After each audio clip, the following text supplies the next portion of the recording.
அந்த சுகமான நாட்கள் இனி தினந்தோறும் வேண்டும். உன்மடியில் இருந்து இரவை ரசிக்க வரவா?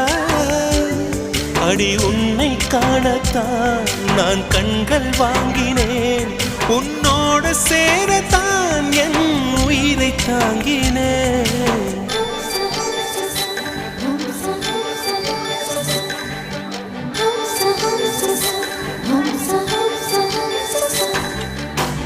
வெண்ணிலவே வெண்ணிலவே நல்ல நான் பார்த்து வா. உன்னுடைய கூந்தலிலே புது பூச்சூடவா.